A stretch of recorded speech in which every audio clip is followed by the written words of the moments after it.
Something we're keeping an eye on, how smaller cities are dealing with the vaccination process. In Williamsburg, it's at a crawl, but there is hope. Eugene Daniel found out what's going on there tonight. So far, the VDH website shows only 94 COVID-19 vaccine doses administered in Williamsburg. What we have to remember is we've been in paper format up until this point.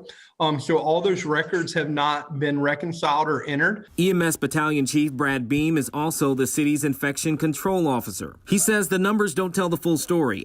Up until this point, we've been doing school teachers, essential frontline workers that we were able to contact and kind of control the schedule of. All of the city's EMTs and paramedics who wanted to be vaccinated have received both shots. 79% of Williamsburg James City County school employees have gotten their first dose. This happened at the Greater Williamsburg Clinic. It opened January 22nd at the Colonial Williamsburg Visitor Center. But of the nearly 3,500 people vaccinated at the clinic, none have been from the general public because officials did not have an efficient tracking system. We don't want to lose people. That's a big fear.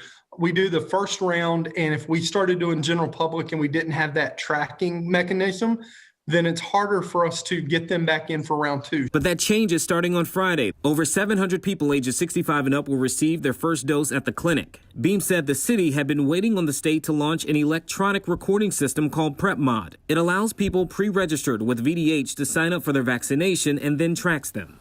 We're encouraged that in the next couple of weeks, these numbers will begin to really true up. Beam says there's still the challenge of splitting weekly doses from the state with James City and York counties.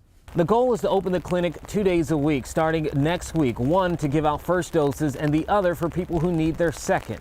Reporting for 13 News Now, I'm Eugene Daniel.